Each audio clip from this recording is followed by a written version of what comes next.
만일 연세가 있으신 분이라면 형제님을 보는 주의 느낌은 뭘까요? 완고하고 병약하고 누추하고 잔소리가 많고 귀찮은 존재? 아니면 여유 있고 지혜로우며 경험과 권위를 느끼게 하는 존재? 만약 전자라면 형제님은 꿈을 잃어버린 공허한 눈동자의 소유자일지도 모르겠네요. 후자라면 잠언 16장 31절에 나오는 백발은 영화로운 멸류가 아니라 의로운 삶 속에서 얻느니라 라는 말씀에 꼭 맞는 분이겠죠. 그러나 나이라는 곳의 그림자는 어느 틈엔가 숨어 들어와서 우리들을 꼼짝 못하게 하죠. 우리들은 황혼을 바라보는 자로 만들어버리죠. 숨길 것도 없네요. 죽음을 기다리는 존재인 거죠. 그러나 여러분, 자신을 죽음만을 기다리는 존재인 것에 찬동하십니까? 찬동하지 마세요. 아니면 저항하는 분이세요? 그렇죠. 저항하세요. 만약 찬동하는 때에는 여러분의 멋있는 백발, 예전에 명예 있던 분위기, 사회에 전해주었던 지혜 있는 말들이 세월이라는 모래바람에 묻혀서 남은 생애에 아무 그림이 안 생겨나요. 만들어 놓았던 지도도 사라져 버리는 거죠. 그러나 저항해보고 싶다고 생각하신다면 과거가 어떻든 간에 자매님의 남은 인생은 소리 내린 후에 늦포도처럼 달콤하고 탐색하는 사람들이 지나간 후에 주워 올린 수석과 같이 귀한 것이 될 것입니다. 황혼 속에서 서쪽에서 뻗어짓는 평원을 상상해 보세요. 그것을 죽음으로 향하는 공간이 아니라 아름다운 초원으로 보는 거죠. 걸어 들어가서 밭을 갈고 자기의 것으로 만들 때 자기 것이 됩니다마는 바라만 보고 있다가 언젠간 사라지는 것으로 하는지는 스스로의 선택이네요. 선택하면 맨 먼저 떠오르는 인물이 있네요. 아브라함이라는 사람이죠. 그로부터 시작되는 고대 이스라엘은 하나님이 선택한 나라였죠. 그들이 잘나서 선택한 게 아니에요. 그들의 뿌리인 바로 아브라함의 선택이 있었던 거죠. 아브라함, 넌 벌써 나이를 많이 먹었어. 그러나 네 고향 아비 친척집을 떠나 내가 가리키는 땅으로 한번 가보렴. 너를 많은 민족들의 애비가 되게 하마. 축복의 근원도 될 거야. 라는 하나님의 부르심이었죠. 75세가 된 고령으로 자식 낳는 것도 포기한 그는 어디로 이끄시는지도 모르고 출발합니다. 참 무모하죠.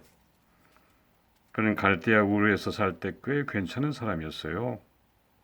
그러나 그가 더 멋있어 보이는 것은 꿈을 가지고 하나님을 따라 나선 거죠. 그리고 그로부터 나나 700년 후 그의 자손들은 대민족이 돼서 하나님이 정해주신 것으로 대이동을 시작합니다. 젖과 꿀이 흐르는 땅을 하고 그려진 약속의 땅이었지만 과제가 있었습니다. 그 땅은 비어있는 땅이 아니고 가서 정복해야만 하는 땅이었죠. 그것도 견고한 성들이 있고 사람들은 무지무지하게 큰 사람들이 야수들과 같이 살고 있었던 거예요. 그에 비하면 자신들은 메뚜기처럼 보였습니다. 어떡하죠? 이럴 때 대다수의 사람들은 두려워하고 후회합니다. 괜히 시작했다고 생각합니다. 앞으로 나가자니 두려움만 보이고 돌아가자니 길이 없고 그들은 모세와 하나님을 원망하면서 밤새껏 질질 우는 거예요. 꿈도 없이 노릇하며 살던 에집트로 돌아가자는 기운이 돌았습니다. 그러나 정보를 수집하러 갔던 사람들 중에 다른 내용으로 보고하는 사람들이 있었습니다. 만약 우리를 여호와께서 기뻐하시면 그 땅으로 인도하시고 우리에게 주실 것이요 여호와를 거역하지 마시오. 그 백성을 두려워하지도 마시오. 그들은 우리의 밥이 될 것이요. 참 대단한 용기죠. 옛날부터 앞으로 향하는 사람들은 소수입니다. 그러나 선구자들에게는 반대를 무릅쓸 만한 이유가 있죠. 여기서 역사는 시작되죠. 여러분, 황혼 속이긴 하지만 서쪽으로 펼쳐져 있는 들판을 바라보고 있기에는 너무나 크고 아름답지 않습니까? 일어나서 그 초원을 향하여 걸어보지 않으시겠어요? 인생의 제3막이 시작됩니다. 이 막에는 재미가 꽉 차 있어서 이것을 보지 않고 집에 돌아가 버린다면 극장에 온 의미를 모르게 되는 거지요. 이 황혼의 초원을 향해 걷기 시작하기 전에 한번 이미지 체인지 해보시지 않으시겠습니까? 우선 옛날의 자기 모습에 비해서 지금의 자신의 초라한 모습을 절대로 한탄하지 않는 사람이 되보는 거죠. 한탄만 하고 있다가는 아무런 창조적인 것이 태어나지 않으니까요. 아까 나왔던 이스라엘 민족, 결국 약속의 땅에 들어가 위대한 나라를 세웁니다. 그러나 그 국민은 하나님이 택하신 민족의 긍지를 잃어버립니다.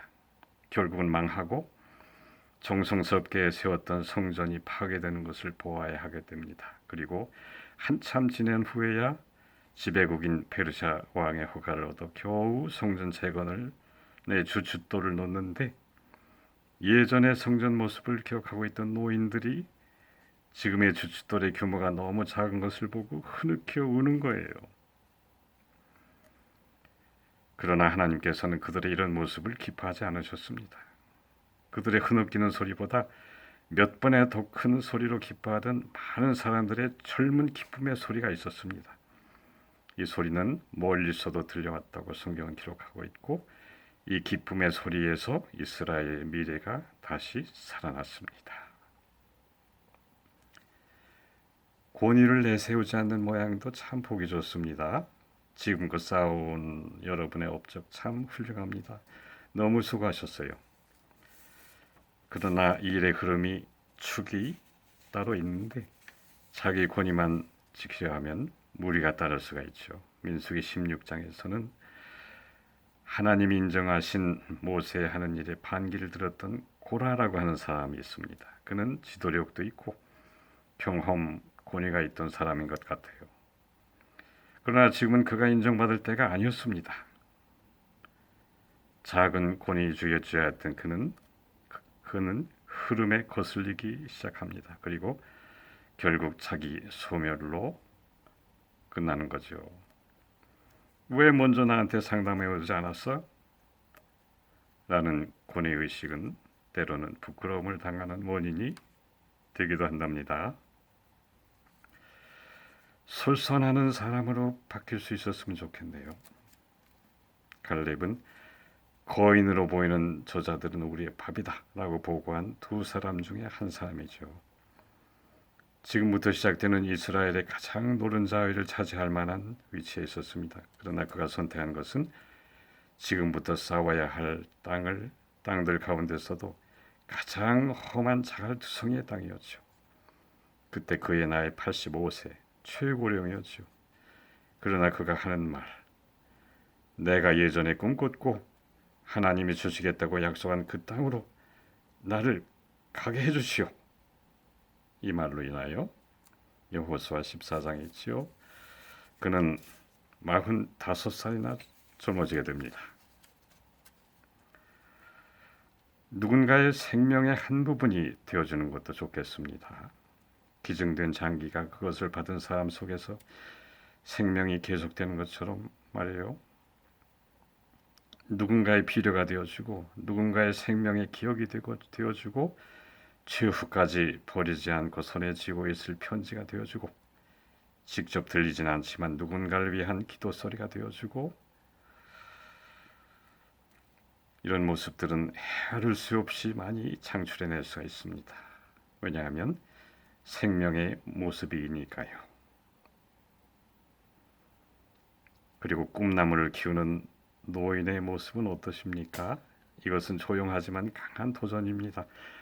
아브라함이 75세였을 때 그를 찾아온 것은 장래 어떻게 될지도 모르고 가야 하는 꿈의 도전장이었습니다.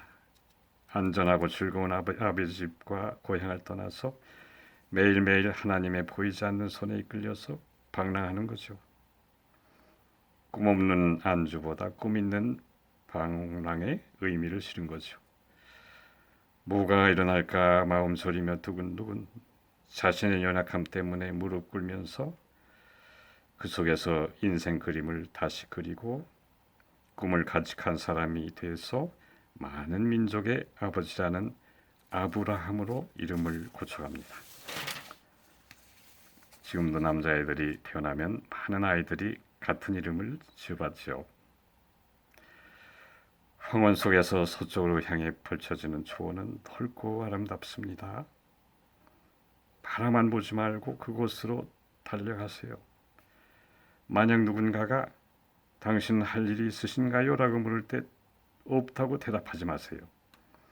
45년 전에 품었던 꿈이 지금도 살아있다고 대답하세요. 갈렙처럼 말이에요. 그리고 교회도 마찬가지입니다. 기도합시다.